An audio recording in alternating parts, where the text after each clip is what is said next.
যারা আওয়ামী লীগ আর বিএনপির সাথে মিলাতে চান তারা এই দেশে ষড়যন্ত্র করেন। তারা এই দেশটাকে নৈরাজ্যের দিকে ঠেলে দিতে চান। আজকে বিএনপিকে ক্ষতি করতে চান, তারেক রহমানকে ক্ষতি করতে চান। তাহলে চানটা কি আপনারা? কাকে নেতা বানাতে চান? কোন দলকে ক্ষমতা আনতে চান? কোন দলটা আছে বলেন? যে জামাত, যাদেরকে রক্ষা করতে যে আমাদের নেতৃত্ব, যে ফ্যাসিবাদ 17 বছর এই দেশে রাজত্ব করে আমাদের সব কিছু ছিনিয়ে নিয়েছে, আমাদের দেশটাকে ধ্বংসের দ্বার প্রান্তে দাঁড় করিয়েছে, সেই ফ্যাসিবাদের মাথা বিতাড়িত হলেও ফ্যাসিবাদের অঙ্গ প্রত্যঙ্গ এখনো দেশে রয়ে গেছে। এবং তারাই বিভিন্ন জায়গায় প্রশাসন সহ বিভিন্ন জায়গায় বসে তারা দেশটা চালাচ্ছে। আমরা প্রথম থেকে বলছি, এদেরকে এইভাবে রেখে এই সরকার সফল হবে এটা চিন্তা করা যায় না। এদেরকে বজায় রেখে একটি গণতান্ত্রিক সরকার আসবে আর তারা বসে বসে দেখবে, এটা তারা হতে দেবে না।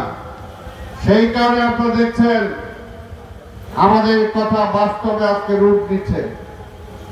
সারা দেশে বিভিন্ন জায়গায় অরাজকতার সৃষ্টি করে তারা প্রমাণ করতে চাচ্ছে এই দেশে নির্বাচনের পরিবেশ নাই, এই সরকার নির্বাচন করার মতো ক্ষমতা নাই।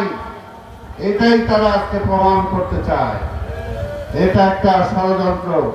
আমরা গণতন্ত্রের জন্য লড়াই করছি, ভোটাধিকারের জন্য লড়াই করছি, মানুষের অধিকার ফিরিয়ে দেওয়ার জন্য লড়াই করছি। এই লড়াই ততদিন চলবে যতদিন পর্যন্ত নির্বাচিত সরকার আমরা প্রতিষ্ঠা করতে না পারবো।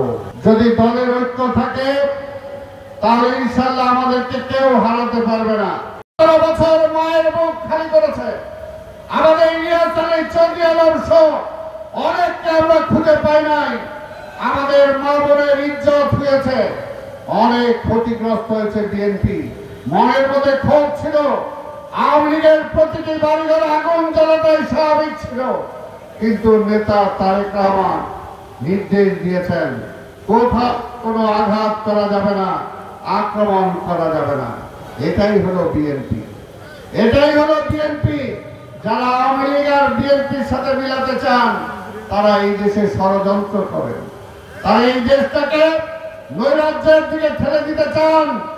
আজকে বিএনপিকে ক্ষতি করতে চান, তারেক রহমানকে ক্ষতি করতে চান। তাহলে চানটা কি আপনারা? কাকে নেতা বানাতে চান? কোন দলকে ক্ষমতা আনতে চান? কোন দলটা আছে বলেন?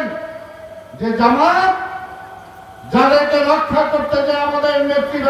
আপনি যদি আজকে যারা অনুপ্রবেশ করতেছে তাদেরকে ঠকাইতে পারতেন, বাংলাদেশের অর্থনীতিকে যদি চাঙ্গা করতে পারতেন, আমার বেকার সমস্যা যদি আপনি কমাইতে পারতেন, আপনি যদি আরো ভালো কিছু কাজ করতে পারতেন, ঢাকা শহরের ট্রাফিক সমস্যার সমাধান করতে পারেন না, আর এটা কি পারবে? যদি পারতেন তাহলে ঠিক আছে, আমরা দেখতাম। পাশাপাশি যে ষড়যন্ত্র, ওই যে হাসিনা বলে ওই পার বসে আছে, টুস করে আইসা বলে, ওই টুস করে আইসা বলে পড়ার কথা বলে, কিসের ভিত্তিতে বলে? কিসের ভিত্তিতে বলে? এই কারণে বলি, যদি নির্বাচন হয়, একটি নির্বাচিত পার্লামেন্ট থাকে, তাহলে শেখ হাসিনা বলতে পারবে না যে আমি বাংলাদেশের এখনো নির্বাচিত প্রধানমন্ত্রী। এই কারণে আমরা নির্বাচন চাই, বিএনপি ক্ষমতার জন্য না। আমরা ক্ষমতা ছেড়েছি,